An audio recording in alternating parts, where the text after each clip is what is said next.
Bred in the abyss and unleashed upon the battlefield, the Warwolf is a monstrous force of unrelenting carnage.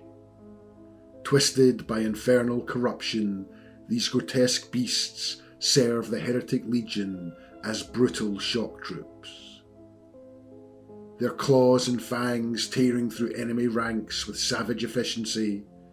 More than mere animals, Warwolves embody the raw fury of hell itself, their howls echoing across the trenches as harbingers of slaughter. Fueled by demonic hunger and bloodlust, they only exist to kill, maim, and drag the faithful into the darkness. In Trench Crusade, the Warwolf is not just a creature of war. It is a nightmare of those who still dare to stand against the abyss.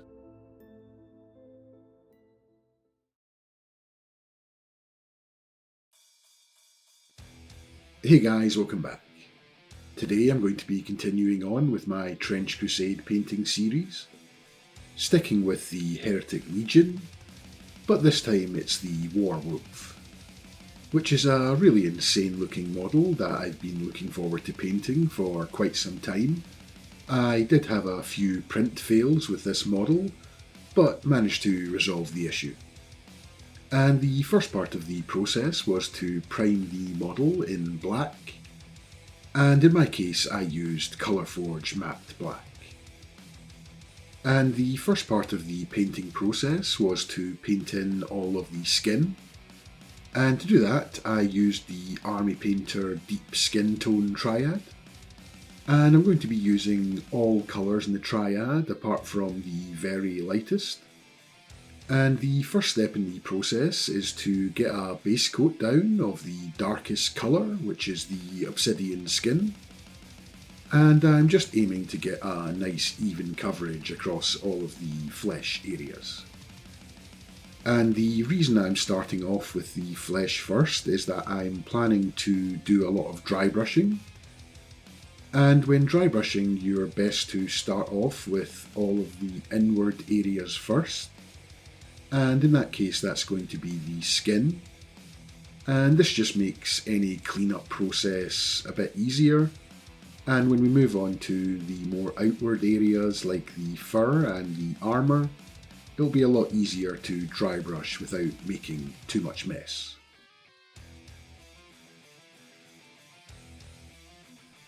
And the next part of the process is fairly easy and just involves using the brighter colours to dry brush up the highlights, starting with a fairly heavy dry brush of the darker colours, and then just reducing the amount of paint and pressure applied as I work my way up the brighter colours. And the skin on this particular model is perfect for dry brushing, as it has plenty of folds and recesses and raised areas all across the surface, which makes it really easy for the dry brush to catch all of these areas, which produces a really nice and easy and quick skin tone without too much work. And on a side note, while you're watching me dry brush up these skin tones, I have created a Patreon page, which at the moment doesn't have too many rewards for signing up, as my plan is to keep all of my content free for everyone, and not to paywall any of my videos.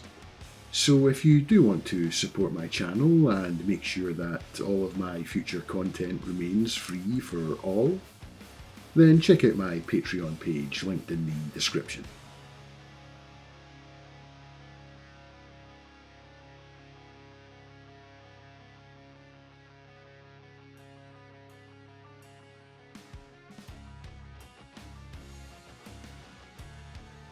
Next up, I'm going to be using 4 of the colours from the Army Painter Desaturated Blue-Grey Triad.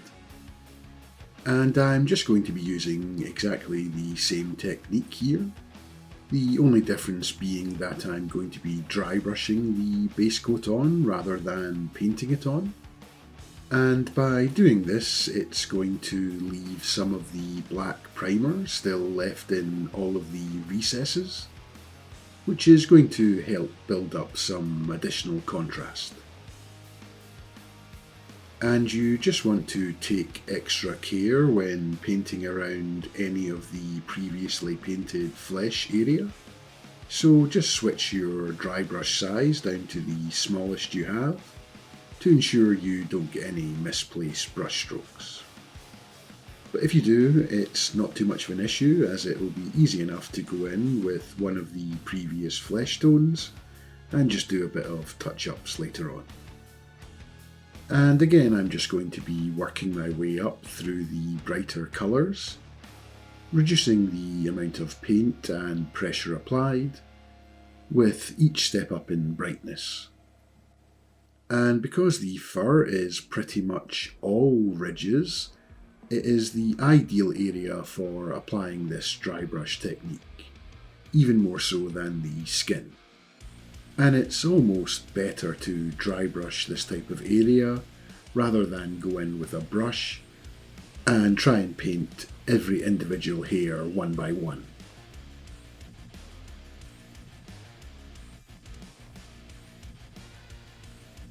Next, it was time to paint in all of the rusted armour panels, and for that I decided to go for my tried and trusted combination of Army Painter Dark Rust, Fresh Rust and Gunmetal.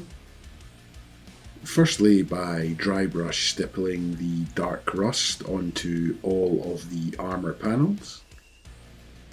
Again, trying to take care not to get any misplaced brush strokes onto any of the flesh or any of the fur.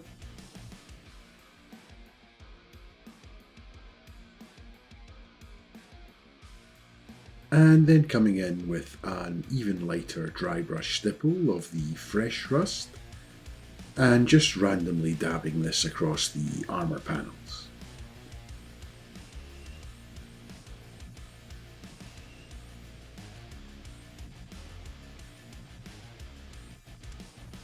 And once they'd both dried, I then just come in with a very light dry brush of the gunmetal and just try and hit all of the raised areas on the armour panels, which should just give all of these rusted areas a more metallic feel.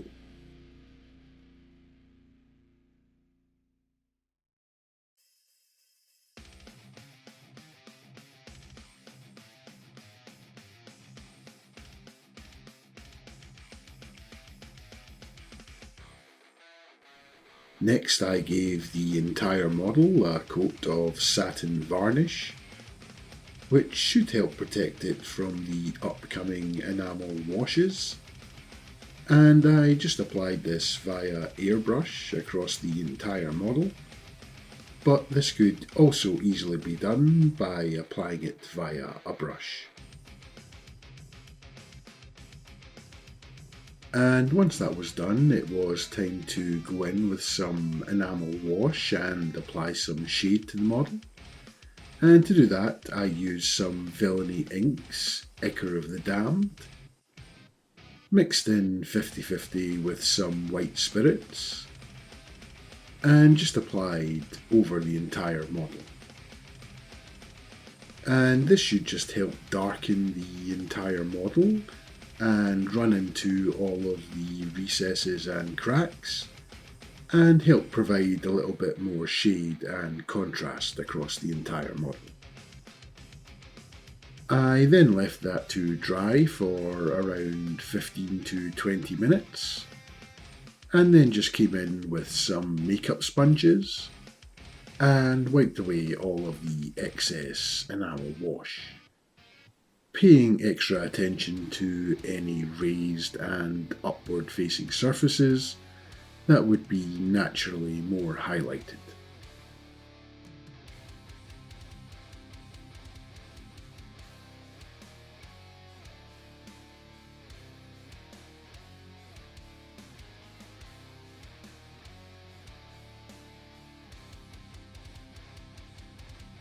I'm then going to go in with some Army Painter True Blood And I'm just going to use this to apply some blood and gore to the model.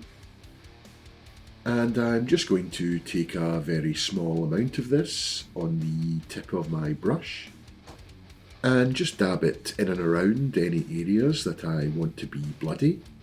And in this case, that's going to be the hands and the feet, and also the mouth as well. And as I said before, I'm just going in with a very small amount and building it up over a couple of passes.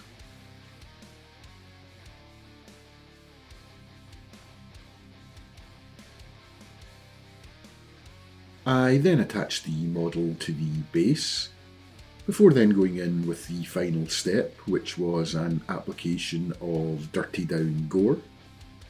And I'm just going to use this to create some additional stringy gore effects around the mouth and the hand as well.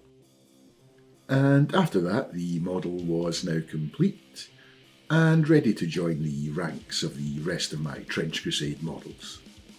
And I hope you enjoyed and found this video useful. I think in my next video I'm going to try and tackle some of the Trench Crusade terrain. So don't forget to subscribe so you don't miss out on that video and any other future content. And I'll see you in the next one.